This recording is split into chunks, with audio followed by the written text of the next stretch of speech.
está tudo pronto para que os eventos finais mesmo, aqueles finais, eu não estou falando o tempo do final, eu estou falando assim, os últimos capítulos mesmo da história, as últimas linhas, está tudo pronto para que tudo aconteça em 2 anos. Eu sei que isso pode beirar a teoria da conspiração, mas não é, irmãos, eu estou sendo lúcido no que eu estou falando aqui. Eu tenho o Zygmunt Bauman, que era um camarada humanista, falando que o mundo precisa de um governo único, e a esperança dele é o Papa Francisco, e outras coisas mais que podemos ver aí, né? Então, realmente, nós temos coisas que nos pontuam. Você acredita, professor Rodrigo, que essa situação da pandemia tem alguma coisa a ver com esses últimos acontecimentos antes da volta de Jesus? Eu vou responder essa pergunta assim.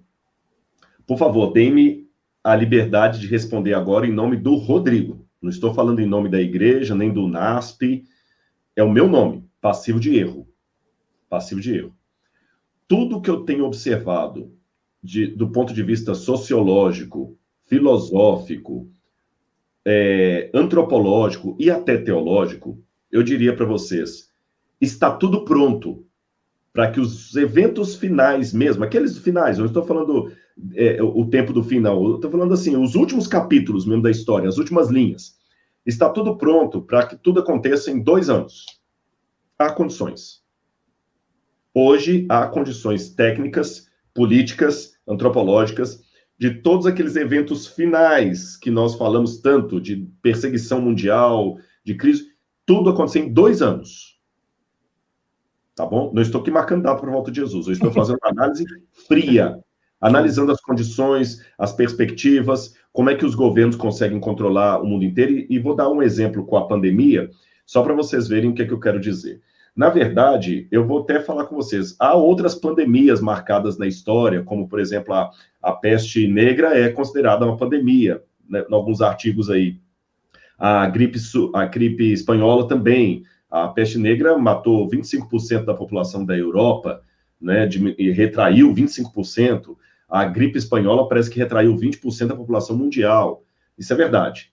Mas o Covid é a primeira epidemia que eu posso literalmente chamar de pandemia mesmo. As outras foram chamadas de pandemia, mas pegando o sentido etimológico da palavra pan, o todo pan-americano, todas as Américas, né? Esse pandemia, realmente, porque agora, pela primeira vez na história, o mundo parou. Não foi a Europa que parou. Não foi o Brasil que parou. Isso foi pior que o Ebola. O Ebola atacou alguns países da África. A vaca louca, aquela febre da vaca louca, atacou alguns lugares. O Covid não. O Covid atacou o mundo inteiro. O Vietnã parou, o Irã parou, o Iraque parou, Estados Unidos parou, a Inglaterra parou, a Bélgica parou, a Venezuela parou, o Brasil parou, o mundo inteiro. Nós estamos vendo cada vez que passa realmente o mundo rumando para situações de fato globais e não simbolicamente globais. Explico. A gente chama de global o que não é literalmente global. Você fala, por exemplo, a Primeira e Segunda Guerra Mundial, mas não houve até hoje uma guerra mundial. Por exemplo, a Segunda Guerra Mundial. O Peru não participou da Segunda Guerra Mundial. Uhum. Nem a China não participou da Segunda Guerra Mundial. Deixa eu ver se eu entendi, professor. Então, assim, para ações mundiais, como decretos e a própria evangelização, e para alguns contextos, uma crise mundial, de fato mundial, ela tem que ser precursora, sim, e está acontecendo. Exatamente, porque nem a Segunda Guerra Mundial foi mundial. Pegou a Europa. O Brasil aqui continuou, Rio de Janeiro tendo samba, tendo tudo, mesmo que a gente mandou os pracinhas para lá. Mas, ou seja, agora não, essa foi mundial. E as perspectivas pós-Covid também são mundiais. Agora é o reset, é a economia mundial. Eu sei que isso pode beirar a teoria da conspiração, mas não é, irmãos. Eu estou sendo lúcido no que eu estou falando aqui. Eu tenho o Zygmunt Bauman, que era um camarada humanista, falando que o mundo precisa de um governo único, e a esperança dele é o Papa Francisco, e outras coisas mais que podemos ver aí, né? Então, realmente, nós temos coisas que nos pontuam. Agora, eu quero colocar uma observação muito importante nisso que eu acabei de falar. Embora eu tenha essa plena consciência social de que tudo está chegando assim, nós podemos ficar mais 200 anos nesse mundo sem Jesus voltar. Alguém pode falar, peraí, Rodrigo, você entrou numa contradição. Se você está admitindo que tudo está formado para que em 1 ou 2 anos aconteça, por que você também trabalha com a hipótese de Jesus demorar 200 anos para voltar? Por 2 razões. A primeira delas, lembra o exemplo que eu dei no início da live de não confundir os sinais da estrada com o destino? Uhum. Se eu ficar preso demais a essas coisas e começar a ler mais tendências mundiais e teoria da conspiração do que estudar a palavra de Deus, eu vou ficar olhando mais para os sinais do que o meu objetivo, que é a volta de Jesus. E segundo, a Bíblia me mostra que mesmo o mundo estando maduro para o cumprimento de uma profecia, se o povo de Deus não corresponder ao chamado, Deus atrasa. Uau, pastor. Professor, isso é muito sério. Deixa eu ver se eu entendi. O senhor está querendo dizer que a atitude do povo de Deus pode fazer com que a promessa que estaria pronta para ser concluída pode ser atrasada, pode ser retardada? Pode não. Aconteceu no passado, muitas vezes. Eu posso dar uns 2 exemplos bíblicos ou 3. Deus levantou Moisés. Eles passaram o sangue do cordeiro. Chegou o tempo de sair do Egito. Chegou o tempo de sair do Egito. O povo estava, profeticamente, chegou o tempo de acabar a escravidão, porque Deus tinha falado lá atrás para Abraão, eu não vou te dar a terra agora, porque ainda não se cumpriu o tempo dos amorreus. E quando você conta de Abraão até o Êxodo, o tempo dos amorreus acabou ali na época do Êxodo. Então estava tudo pronto. Profeticamente, o povo já podia chegar em Canaã. Mas como o povo saiu do Egito, mas o Egito não saiu deles, Deus atrasou a entrada em 40 anos. Uau! Eu posso, na minha atitude, pode estar atrasando. Desculpa, pode falar. Então, isso aqui é paradoxal.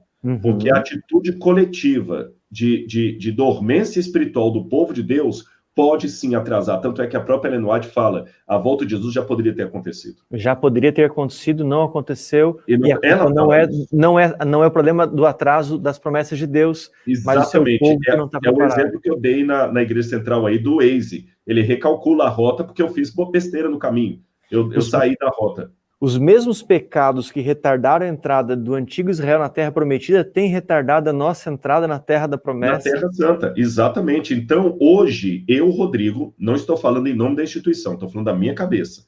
Pelo que eu tenho estudado, hoje eu estou convicto que há condições políticas e sociais no mundo para decreto dominical e tudo que envolve o governo mundial, o anticristo, acontecer de 1 a 2 anos. Há condições políticas, eu falo sem medo de errar aqui para vocês, para que isso aconteça de 1 a 2 anos. Porém, pode ser que por minha causa, como parte do povo de Deus, a volta de Jesus retarde por mais 50, 100 anos, porque o povo não está preparado. Agora, o paradoxo disso é o seguinte, Deus tem um limite também. Vai chegar uma hora, chega. Uma hora, você está entendendo? Ele vai falar, basta. E aí, cuidado daquele que está brincando com a salvação. Hoje é tempo de restaurar a identidade, de se preparar para a volta de Jesus. Sim. Ellen White falou que já na época dela, o decreto dominical poderia ter saído. Os anjos, os 4 anjos de Apocalipse, estavam para soltar os ventos, Apocalipse capítulo 7, e eles mantêm retidos os ventos, porque o povo ainda não está pronto para receber o selamento. Isso é muito sério, muito sério. Nós temos que buscar o Espírito Santo mesmo, o reavivamento, pregar a palavra, amar o nosso semelhante. Desculpa eu fazer uma propaganda aqui, eu acho que vocês não vão brigar comigo, que isso não foi combinado, mas essa semana eu estou respirando Adra. Tem 20 milhões de pessoas passando fome no Brasil. Nós somos 2 milhões de adventistas. Nós podemos fazer algo para mitigar a fome, pelo menos uma parte desse. A Adra está aí. Eu acabei de sair de uma outra live agora. Antes dessa, para pedir o pessoal para ajudar a Adra. Adra, irmãos, evangelho, e permitam-me falar isso até com uma certa paixão aqui, evangelho é um avião que precisa de 2 asas para voar. A asa da proclamação e a asa da caridade. Não se voa cortando uma das asas. Se você só tiver caridade, mas não pregar para eles o evangelho, você tá voando com asa sem asa. Se você só pregar o evangelho, mas não der a caridade a quem está precisando, você também não vai levantar voo. Então, é o método de Cristo, né? Proclamação e caridade. Amor. Amar a Deus sobre todas as coisas é o meu próximo. O método de Cristo, né? Jesus fazia isso, né? Ele alimentava, curava. Então, vamos ajudar a Adra, procure lá o site @AdraBrasil E além de ajudar a Adra, você também pode ser uma Adra onde você estiver aí. Procure no seu bairro, na sua rua, tem gente passando fome e você com a despensa cheia. Isso também é restaurar a identidade. Roupa, tira outra. Isso é princípio de mordomia cristã. Entrou uma roupa nova, sai outra, não velha, que você ainda usaria, mas para dar para o seu semelhante. Tem um irmão que perdeu o emprego por causa da guarda do sábado, a igreja tem que abraçar essa família, tá certo? Tem que adotá-los. Quando Ellen White fala no livro Beneficência Social, quando o povo de Deus demonstrar esse amor e espelhar a atitude de Cristo com os pobres e tudo, Deus os virá para reclamá-los como seus. O caráter de Cristo refletido no seu povo é o grande momento para ele poder resgatá-los.